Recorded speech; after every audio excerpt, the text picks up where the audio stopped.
안녕하십니까. 사회문화 시간입니다. 오늘은 금요일 아침입니다. 밖에 비가 되게 많이 내리는데 날씨가 좀 우울하기도 하지만 그래도 금요일이니까 행복한 마음으로 이 강의 들으면서 여러분들 이번 주도 많이 고생하셨고, 이 강의 딱 끝나면 또 주말에 또 새롭게 충전하고 할 수 있는 친구들도 만나면 안 되나? 아직은 사회적 거리두기 기간이 지금 좀 연장이 될 것 같으니까 최대한 안전하고 사람들 많이 없는 곳에서 즐거운 또 주말을 보낼 수 있도록 오늘 마지막으로 금요일 수업 열심히 들읍시다. 준비됐죠?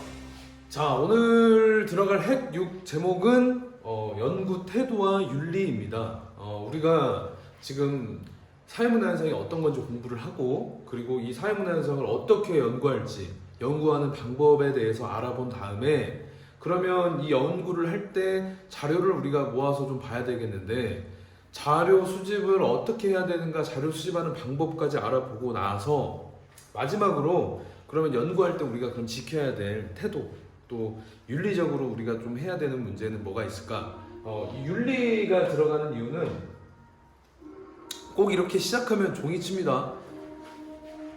자, 윤리가 들어가야 되는 이유가 뭐냐면, 이 자연현상하고 다르게 사회문화 현상을 연구할 때는 연구하는 대상이 인간이에요.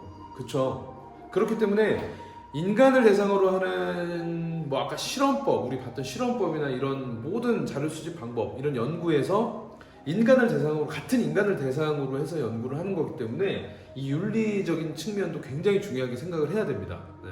그래서 오늘 연구 태도하고 윤리 내용을 짧게 살펴보고, 기출문제도 많지 않아요. 이 단어는 굉장히 핵 6은 금방 끝날 거니까 한 3문제 정도 이렇게 풀어보고 끝내는 걸로 하겠습니다. 자, 그럼 먼저 연구 태도 4가지로 정리를 할 수 있는데, 첫 번째 태도는 객관적 태도입니다. 객관적 태도.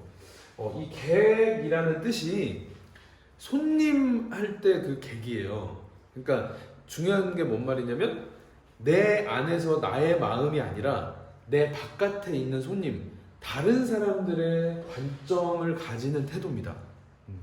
내 마음대로 생각하는 게 아니라 누구나 밖에 있는 사람들이 봤을 때 그럴 수 있는, 수긍할 수 있는 그런 태도를 가져야 된다.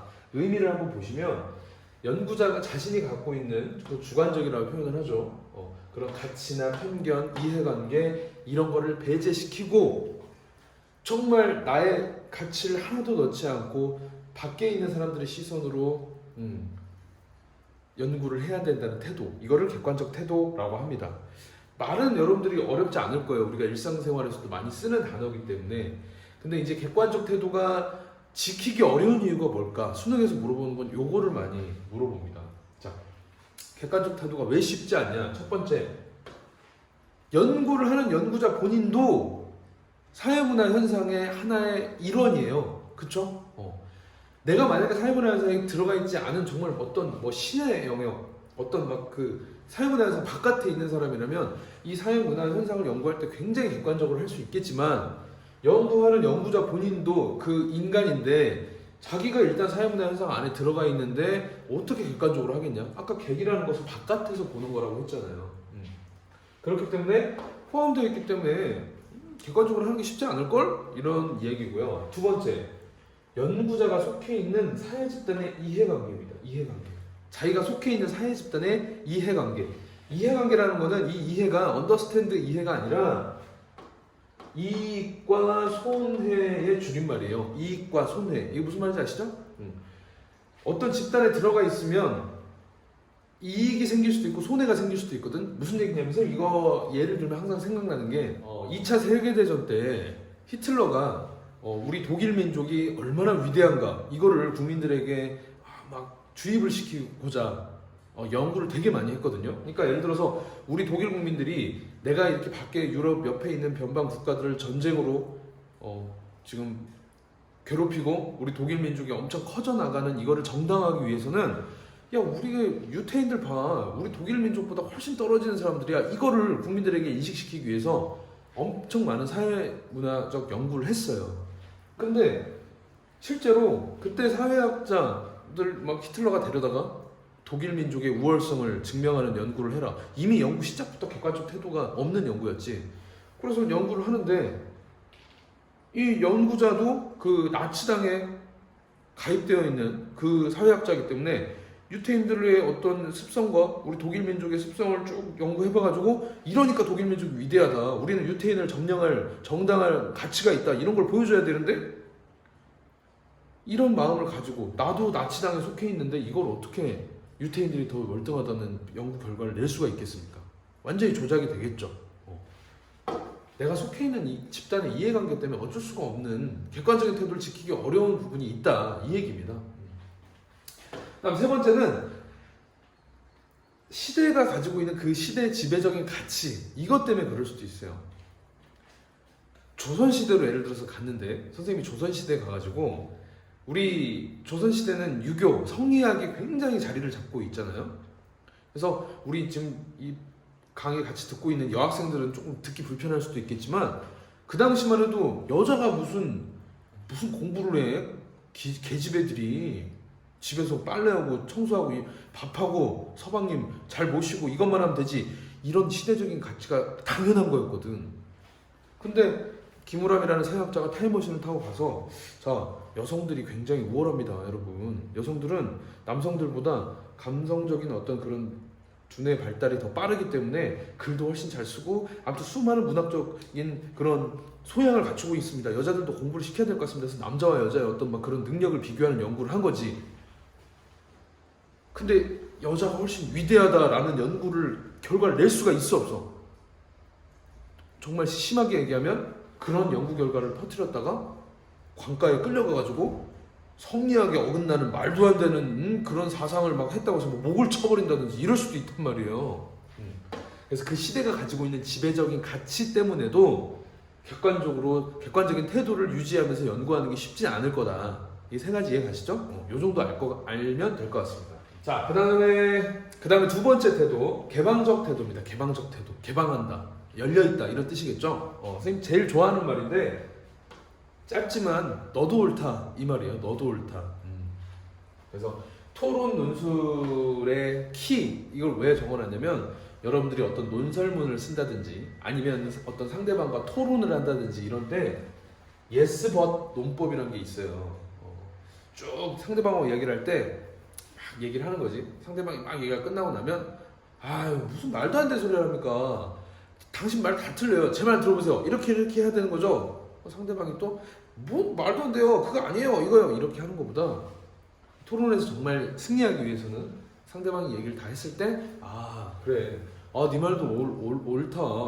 말 되게 괜찮은 것 같은데요? 정말 좋은 방법입니다. 그것도. 하지만 하면서 이런 얘기하는 방법도 좋지 않을까요? 이런 방식으로 갔을 때 정말 이 사람 당해낼 수가 없거든요. 개방적인 태도는 무조건 내가 옳다 이런 사고를 버리자. 그래, 네가 옳을 수도 있다. 내 거는 진리가 아니잖아. 진리. 그냥 하나의 가설일 뿐이야. 이런 태도를 가지고 연구를 하자는 게 바로 개방적 태도다라고 보시면 됩니다. 그래서 여러 주장이 공존할 수 있다, 같이 존재할 수 있다는 뜻이에요. 같이 존재할 수 있는 가능성은 당연히 있고 비판도 허용하겠다. 김원남 선생님 강의가 그지 같아요. 그렇구나. 그래, 네 생각도 옳아. 하지만 선생님이 생각할 땐 이런 방법 때문에 이런 효과를 위해서 이렇게 강의를 한 거거든. 이렇게 해야 된다는 거지. 비판을 허용한다는 겁니다. 기분이 나쁘네요 갑자기. 네, 이렇게. 그래서 어떠한 주장도 그냥 경험적으로 증명이 되기 전까지는 가설로만 받아들이자. 가설로만. 하나의 지금까지는 가장 일리 있는 가설이다. 이렇게 받아들이자는 게 바로 개방적 태도라는 거죠. 자, 세 번째는 상대주의적 태도입니다. 상대주의적 태도. 상대방의 입장에서 생각을 하자. 뭐 개방적 태도하고 비슷하다 이런 느낌으로 볼 수도 있겠지만 정확한 의미를 따져보면 그 현상을 파악할 때는 그 사회의 역사, 문화적 맥락, 배경 이런 것들을 같이 고려해서 봐야 된다 이런 얘기예요. 상대주의적 태도는 여러분들은 중학교 때 사회시간, 뭐 초등학교 때도 이야기가 많이 나왔던 주제이긴 한데 가장 단골로 나오는 주제가 바로 우리 한국의 개고기 먹는 문화 이거에 대해서 많이 나오거든요. 실제 사건이지만 프랑스의 굉장히 유명한 여배우가 대한민국을 방문해가지고 팬이에요 하고 한국 사람들이 굉장히 몰려서 이 여배우도 한국 사람들이 저에게 관심을 가져줘서 너무 고마워요, 한국 문화를 체험하고 싶어요 하다가 자 다음은 한국의 계곡입니다 했더니 왓! 막 하면서 완전 소스라치게 놀라서 이런 야만인들 나라에 다시 안 오겠다 하고 비행기를 타고 가버렸다고 해요. 그래서 그때 기사가 굉장히 많이 났었는데 이 여자한테 조금 부족했던 태도가 뭐냐 그랬을 때 우리가 상대주의적인 태도다 이렇게 얘기를 하거든요. 그래서 왜 그 사람들이 개고기를 먹는지 내 관점에서 나중에 문화 팔퇴할 때 다시 얘기하겠지만 내 관점에서 남의 문화를 평가하려고 하면 안 된다. 그냥 나와는 다른 문화가 있다면 그것을 평가하는 게 아니라 이해하려고 노력해야 된다. 그 대한민국의 역사, 왜 이 사람들이 개고기를 먹게 되는가? 찢어지게 가난한데 단백질 보충은 해야 되고 소를 먹을 거야, 돼지를 먹을 거야, 그 비싼 거를 소 팔아가지고 아들 대학 보내고 막 이런 얘기 들어보셨죠? 그만큼 귀한 동물인데 배가 고프다고 그걸 잡아먹어? 재산을? 전 재산을? 단백질을 어떻게 보충하자고 있는데 막 왈왈왈 하면서 돌아다니는 거 개들밖에 없는데. 그리고 심지어 개고기가 몸에 되게 좋습니다, 연구 결과에 의하면. 그런 대한민국의 역사나 문화 이런 배경을 고려해서 봐야 되지, 무턱대고 자신이 가지고 있는 관점으로 봤을 때 야 이런 야만인 같은 놈 이런 태도를 지양해야 된다, 그게 바로 상대주의적인 태도다 이렇게 보시면 됩니다. 이거는 문화 파트에서 다시 상대주의적인 태도에 대해서는 더 자세히 이야기를 할 수 있는 기회를 갖도록 하고요. 마지막 네 번째는 성찰적 태도다. 성찰해야 된다는 거예요. 선생님이 굉장히 간략하게 정리를 했는데 숨어있는 의미, 구조, 원리 이런 거를 파악해야 된다. 대충 하는 게 아니고. 그리고 오늘 우리의 주제인 연구 절차에서 윤리 이런 거를 지키고 잘 하고 있는가를 계속 반성적으로 탐구하면서 연구를 해야 된다. 그러니까 성찰적 태도는 연구 전반에 있어서 전반에 걸쳐서 쭉 내가 지금 열심히 잘 보고 있는 거지, 윤리 지키고 있는 거지, 그리고 이걸 그냥 이면에 있는 거 그냥 그것만 바라보는 게 아니라 숨어 있는 의미나 구조 이런 것들이 있는 건지 성찰하면서 봐야 된다. 그냥 이런 느낌으로 받아들여 주시면 될 것 같습니다. 이렇게 해서 네 가지 태도는 마치고요. 한 가지 여러분들한테 보너스로 말씀드리고 싶은 게 바로 이 가치중립이란 무엇인가에 대해서입니다. 이 가치중립이라는 표현을 굉장히 심오하게 다룬 학자가 이름 읽을 수 있어요? 이제 몇 번 나온 사람인데 웨버가 아니라 베버, 막스 베버라는 사람입니다. 사회과학 방법론이라는 책에서 다루고 있는 내용을 선생님이 발췌를 한 건데 이거예요. 베버라는 사람한테 선생님 도대체 가치중립이 뭡니까? 가치 중립을 해야 된다는 게 무슨 말이에요? 그러니까 선생님이 이렇게 말씀하신 거예요. 사회문화현상 탐구를 크게 나누면 대상을 선택하는 것, 그리고 연구 방법, 연구를 하는 방법 이렇게 둘로 나눌 수 있다. 이렇게 얘기를 합니다. 둘로 나눌 수 있는데 여기서 대상을 선택하는 것은 가치 개입을 필수적으로 해야 된다. 우리 연구 절차에서 처음에 문제 인식을 하고 연구를 해야겠다. 그래서 가설을 설정을 하고 연구 설계를 하고 할 때는 당연히 뭐가 들어갈 수밖에 없었어요? 가치가 개입될 수밖에 없었죠? 아니 내가 관심 있는 연구를 해야 될 거 아니야. 나는 청소년들의 흡연 문제가 너무 심각하다고 생각하는데 여기에 관심이 많은데 이거 한번 해봐야겠다 하는 순간 이미 내 가치가 들어갈 수밖에 없는 거예요. 대상을 선택할 때는 가치 개입이 필수다. 하지만 그 연구 방법, 연구를 진행해 나가는 과정에서는 엄격하게 가치 중립을 해야 된다. 이렇게 딱 정리를 해서 이야기합니다. 그럼 가치 중립이 뭡니까 선생님? 도대체 결론이 뭡니까? 연구자의 모든 가치 판단을 아예 하지 말라. 이게 가치 중립이 아니다. 이 자식들아. 베버가 그렇게 얘기를 하는 거예요.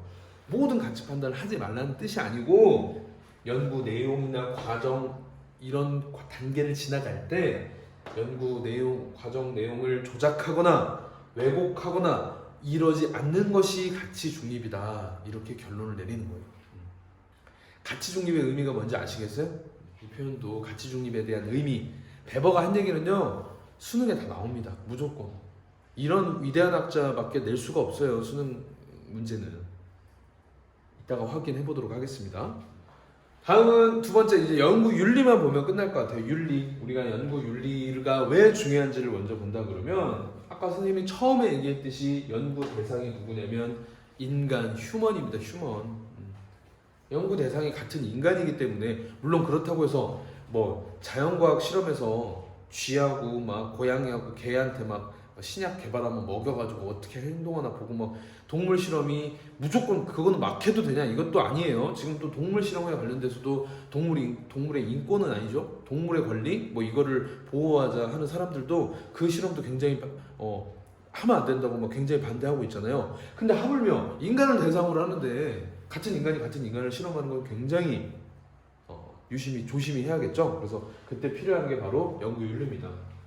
또 사회에 굉장히 유익한 연구 결과를 얻었다 하더라도 그 과정이 굉장히 비윤리적이었다면 결과를 정당할 수 없다. 이렇게 딱 선언을 한 거죠. 우리가 아무리 우리 사회에 정말 훌륭하고 유익한 그런 결과를 만들어냈지만 그 과정에서 굉장히 윤리적인 내용을 지키지 않았다면 아무리 결과가 좋더라도 그걸 우리는 잘된 연구다라고 보지 않겠다는 겁니다. 그럼 도대체 그 윤리적인 게 뭔데 궁금하시죠? 그걸 선생님이 지금부터 정리해 보도록 하겠습니다. 먼저 연구 대상자에게 지켜야 될 윤리입니다. 연구 대상자와 관련된 윤리. 일단 첫 번째는 연구 목적이 뭐고 절차가 뭔지 공지를 해줘야 돼요. 그러겠죠? 선생님이 예를 들어서 질문지법으로 여러분들한테 김우람 선생님의 사회문화 수업과 사회문화 성적 간의 상관관계를 분석하는 연구를 하는데 애들을 모아가지고 얘들아 연구 목적은 이런 거야. 이런 선생님의 수업이 얼마나 도움이 되는지를 알고 싶어. 그리고 절차는 이렇게 진행이 된다. 너희 사전 검사를 먼저 해보고 그리고 한 달 있다가 그리고 나서 사원 검사를 해서 그냥 비교해보는 식으로 할 거야. 괜찮지? 너희들 성적을 공개하는 거 동의하는 사람만 연구를 할 테니까 이것도 괜찮지? 이런 식으로 고지를 해야 된다는 거예요. 근데 이제 이런 경우는 있죠.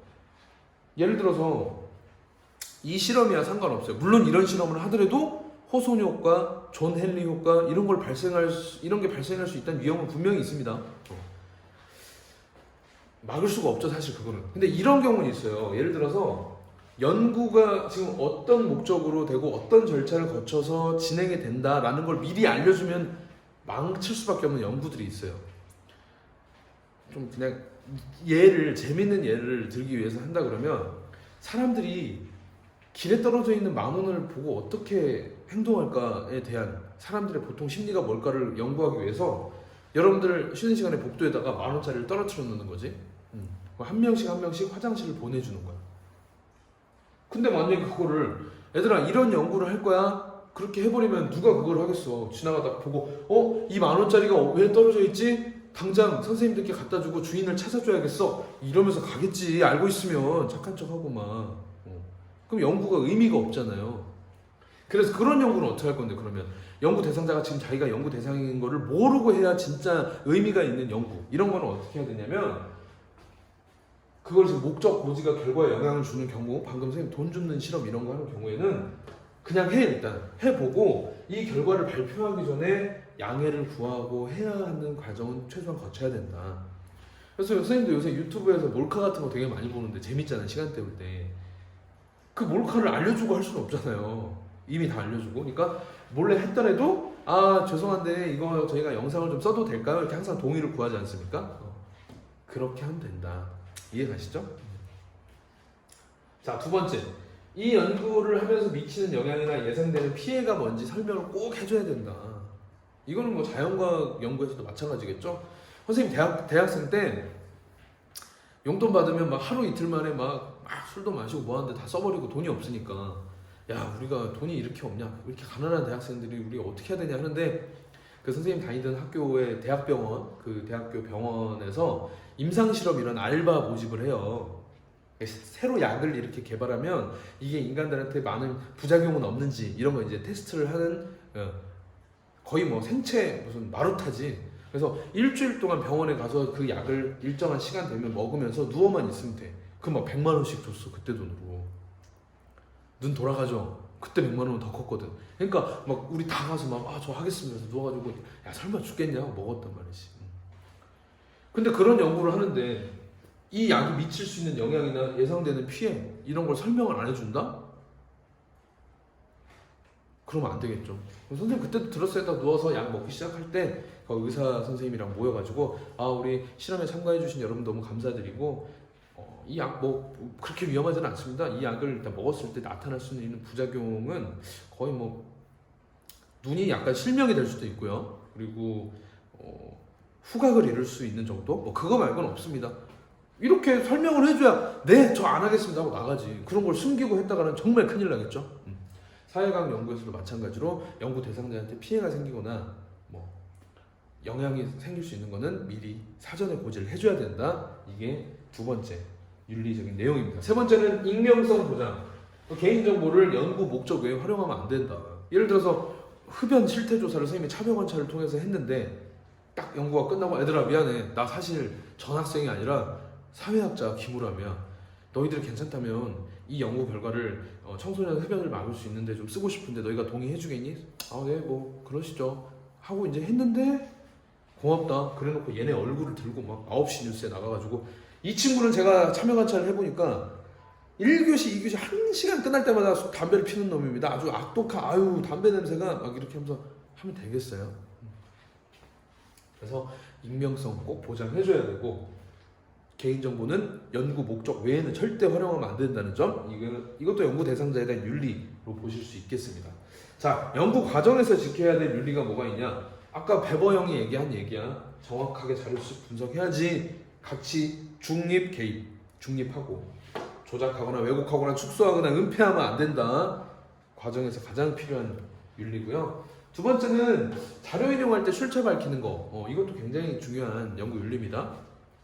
마치 막 내가 쓴 것처럼 보일 수도 있잖아요. 이거 내가 한 겁니다 이렇게 했다가는 이거 사기치는 거잖아. 그래서 자료를 인용했을 때는 어느 분의 어느 저서의 몇 페이지에서 출처된 내용입니다를 꼭 밝히는 것도 연구 과정에 필요한 윤리다. 그 다음에 이제 더 중요한 거는 신체적으로나 정신적인 피해가 생기는 그런 연구는 하면 안 되겠죠. 마지막, 결과를 공표할 때 있어서의 지켜야 될 윤리. 이거 또 나옵니다. 연구 결과를 은폐하거나 왜곡하거나 축소하거나 과장하거나 이렇게 하면 안 된다. 그때 마침 그때 그 히틀러 얘기 아까 선생님이 얘기했는데, 독일 국민 여러분 막 라디오에다 대고 그때 막 TV가 막 흑백이고 하니까 우리 독일의 최고 의료진들이 연구를 했는데, 유태인들끼리 결혼을 하거나 또는 유태인과 결혼을 해서 이 사람들과 섞여 살게 되면 장애의 알을 낳을 수 있는 확률이 굉장히 크다는 연구 결과를 저희가 나왔습니다. 어쩔 수 없이 저희가 유태인들을 전부 우리 사회에서 속간해서 가둬놓고 해야 되겠습니다. 국민들도 막 그 얘기만 듣고 그런가 보네. 유태인들 다 신고해서 잡아 넣어야 되겠네. 막 이런 생각을 하게 만들었다는 거예요. 연구 결과를 그렇게 은폐하고 조작하고 과장하고 축소하고 그렇게 하면 안 됩니다. 두 번째, 사회에 악용되지 않도록 결과에 책임 있는 자세를 가져야 된다. 이 연구 결과를 내가 사회에 발표했을 때 이걸 악용해서 쓰이지 않도록 끝까지 그 결과에 책임을 져야 된다. 실제로 이제 사회과학 얘기는 아니지만 또 자연과학에 있어서는 되게 또 잘 모른단 말이에요. 굉장히 그 과학 탐구 영역에 너무 문외한이라. 다이너마이트 만든 사람이 누구죠? 노벨을 맞아요? 노벨상 만들고. 근데 그분이 맞는지 모르겠지만 선생님도 들었는데 이 폭발해가지고 뭐 산업에 도움이 되는 그런 발명품을 만들었는데 그게 전쟁에 사용되고 사람을 죽이는 일에 사용이 된다는 걸 뒤에 알고 너무나 그 마음이 아프고 죄책감을 가지고 막 해서 그래서 노벨상을 만들고 막 재단을 만들고 그랬다고 선생님 들었거든요. 그런 내용입니다. 그다음 마지막 세 번째는 연구 대상자나 또는 그 연구 대상자는 아니지만 다른 제3자의 인권 침해가 일어나지 않도록 해야 되는 게 연구 윤리에서 가장 중요한 내용이 아닌가, 이렇게 정리를 하면 될 것 같습니다. 여러분들 교과서 보시면 연구 절차하고 윤리가 같이 나올 거예요. 근데 연구 절차는 우리 이미 양적 연구, 질적 연구 볼 때 봤으니까 태도와 윤리 이것만 정리를 하시면 행육은 끝! 기출 문제 한번 확인해 보도록 하겠습니다. 2017년 6번 문제였던 사회문화 현상 탐구 태도 문제, 이렇게 핵 6에 대한 문제다 이렇게 알려준다니까. 그러니까 핵 제목도 여러분들을 유심히 보셔야 됩니다. 탐구 태도에 되겠다. 자, 보시면 사회학자의 임무는 어떤 사회문화 현상에 대해 정확하게 보고하는 거다. 정확하게. 사회학자의 보고에는 그 사람의 취향이나 선호가 반영되지 않아야 된다. 가치 중립이라는 단어 떠오르세요? 사회학의 연구 대상은 경험한 것이나 경험할 수 있는 것에 한정되어야지. 또 사회학자는 인간의 삶과 행위의 관찰 과정에서 제3자의 관점을 취해야 된다. 가치 중립에 대한 내용. 여러분 우리는 베버가 한 얘기구나까지 알면 돼요. 가치 중립, 베버의 가치 중립 이야기입니다. 근데 이거를 굳이 태도에 반영해서 나타내려면 아까 우리 객관적 태도, 개방적 태도, 윤리 아니면 상대주의적 태도, 성찰적 태도 4개 중에 가장 가까운 게 뭐겠어요? 객관적 태도를 물어보고 있구나. 이것까지 캐치를 하면 충분히 풀 수 있는 문제. 그래서 정답 2번이에요. 주관적 가치와 이해관계를 배제시키자. 손이익과 손해 기억나시죠? 배제해야 된다. 객관적 태도. 이게 정답입니다. 1번 보시면 사회문화상 보는 관점이 다양할 수 있어 임마. 너만 옳다고 생각하지 마. 무슨 태도? 개방적 태도 얘기한 거고. 3번 사회문화현상 탐구 시 해당 사회의 문화적 맥락 고려한다. 야 개를 먹는 이유가 있어 임마. 그걸 그냥 개고기 먹는 거 자체만 보지 말고 그 사람들의 역사나 문화적인 배경을 같이 봐라고. 상대주의적 태도. 복잡한 걸 인정하고 이면, 보이지 않는 면의 원인이 뭔지까지 쭉 파악하고 그걸 찾으려고 노력하자. 성찰적 태도. 나머지 다 나왔네. 연구 결과가 사회에 미칠 수 있는 영향 고려하자. 우리 아까 연구 윤리에서 마지막에 노벨 이야기 하는 거 그 내용이네요. 어렵지 않게 풀 수 있었겠죠? 선생님 갑자기 생각이 났는데 여러분 핵노트에다가 이 수능 선생님이 풀어줬던 문제들 여러분들 이렇게 오려가지고 붙인 친구들 많이 있어요. 굉장히 칭찬하는데 그냥 선생님의 노하우 꿀팁을 하나 알려준다면 거기다가 이렇게 다 표시하지 마. 절대. 애들 막 여기다가 써가지고 막 엄청 열심히 써놨던데 안 돼요, 안 돼. 이걸 하고 싶으면 이 딱 종이는 붙여놓은 거는 아무것도 안 되게 깔끔하게 돼 있고 여기다가 정리를 해서 1번은 왜 오답이고 2번은 왜 정답인지 살짝 표시만 해놓는 게 좋습니다. 왜냐하면 너 이거 해놓으면 다음에 다시 볼 때 의미가 없어. 보자마자 답이 보여버리잖아. 이 지문이 무슨 내용인지 여기다 써버리면 오래 좀 잊혀질만 할 때 다시 봤을 때도 아무것도 없어도 그때 풀 수 있어야지. 그러면 또 틀릴 수도 있거든. 그렇게 만들어내야지 이 종이를 손대면 안 돼요. 서브노트에 붙이는 그 문제는 항상 이 문제는 깨끗하게 처음 보는 느낌으로 항상 볼 수 있게. 그리고 내용 그 문제 풀이는 옆에다가 써놓고 가리고 그냥 이렇게 딱 보고 나서 오케이 맞나? 아 맞아 이거였지. 이렇게 할 수 있게 만들어내야 돼요. 여기다가 막 예쁘게 한 사람들은 앞으로 붙이는 거 그렇게 하지 마세요. 나중에 이거 계속 보면서 기억을 해야 되는데 써놓으면 안 됩니다. 자, 두 번째 문제 볼게요. 2016년 11번 문제인데 연구윤리라고 아예 또 답을 알려줬어요. 연구윤리 중에 낸다. 자, 연구자 갑이 자동차 외관에 대한 판단이 운전자의 행동에 미치는 영향. 딱 보니까 양적 연구, 질적 연구 뭐 할 것 같아요? 이런 느낌 가지죠. 물론 이 문제에서는 그걸 물어보진 않았지만 선생님은 딱 이게 보여야 돼. 자동차 외관에 대한 판단이라는 변인과 운전자 행동이라는 변인, 이 두 개가 어떤 상관관계가 있어? 양적 연구할 것 같아. 이 주제로 해외 연구자가 새롭게 개발한 연구 설계를 활용해서 연구를 진행했대요. 자, 도로에서 경차와 중대형차로 주변 차량보다 느리게 달리면서 뒷차가 추월 시도할 때 걸린 시간을 기록하고 뒷차의 추월 상황과 차량 번호를 녹화하였다. 딱 수치화 계량한 느낌 나잖아요. 시간제인데잖아. 그리고 자신의 예상에 부합하는지 여부와 상관없이 모든 기록과 동영상을 분석했다. 이를 종합하여 보고서를 작성하면서 키워드, 이 문제의 키워드는 이거예요. 이 내용 지금 이해가 안 가도 상관없어요. 이 연구 설계를 마치 자신이 만든 것처럼 기술을 했대요. 이후 연구 결과가 사회에 관심을 받자 언론사의 요청으로 원본 영상 제공을 했다. 이거 완전 뭐예요? 연구 설계를 자기가 다 한 것처럼 해버린 거잖아. 해외 연구자가 새롭게 개발한 연구 설계를 이거 자기가 만든 것처럼 그냥 여러분 공개합니다. 저의 훌륭한 연구를 보여드릴게요. 이렇게 만들었다는 거지 않습니까? 그래서 연구 윤리 측면에서 이 사람의 어떤 그러니까 연구 과정이죠. 아까 우리 굳이 따지자면 연구 과정에서 다른 사람의 어떤 내용 이런 거를 내가 인용할 때 뭐 해야 된다? 출처를 밝혀야 된다. 그 윤리적인 측면을 보는 겁니다. 그래서 쭉 보시면 사적인 정보를 보호했다? 뭐 이런 내용은 안 나오고요. 대상자의 자발적 참여 기회를 보장했다. 수집한 자료를 이해 목적으로 사용하지 않았다. 다른 연구자가 수행한 연구를 활용하면서 출처를 밝히지 않았다. 나왔네요. 5번은 뭐라고 되어 있는 거야? 원하는 결과를 얻기 위한 자의적인 자료 선별을 하지 않았다. 다 뭐 연구 윤리랑 관련된 얘기인데 이 연구에서는 지금 다른 사람의 연구를 인용할 때 지켜야 될 윤리에 대해서 물어본 문제입니다. 어렵지 않죠?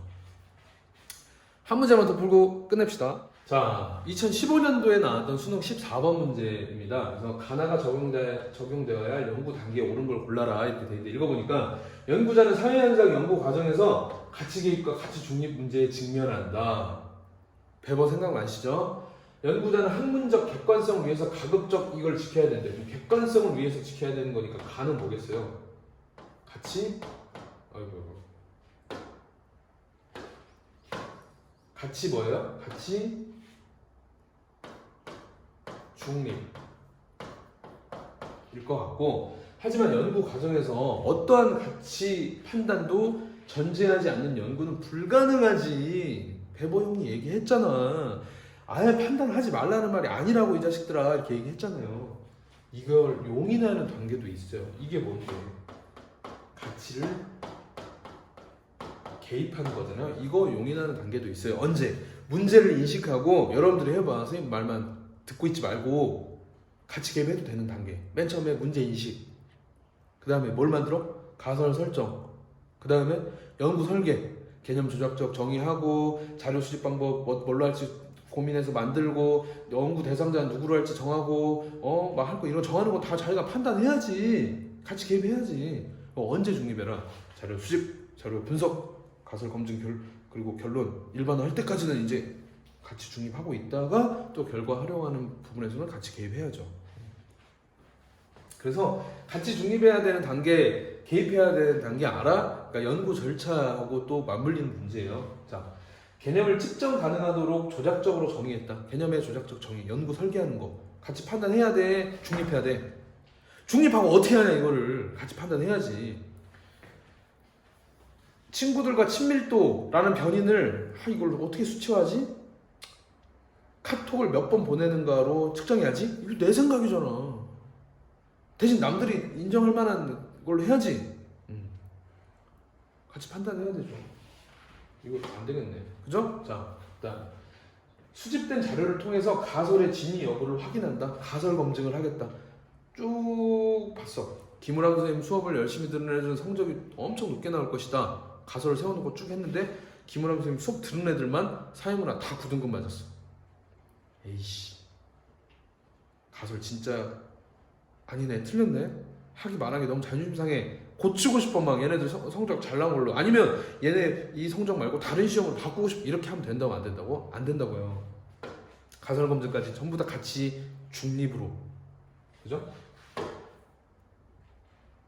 님 맞네요. 그러니까 자, 같이 개입해도 되는 건지 봅시다. 자료 수집 방법으로 질문지법을 선택한다. 질문지법 해야지 같이 판단이지 당연히. 연구 설계도 같이 개입해야 된다. 그렇죠? 독립변수와 종속변수 간의 잠정적 관계를 설정한다. 이걸 두 글자로 뭐라고 합니까? 가설. 가설 설정도 당연히 연구자가 판단해서 하는 거예요. 같이 개입해야 됩니다. 이것도 맞고요. 기억 빼고 다 맞았네요.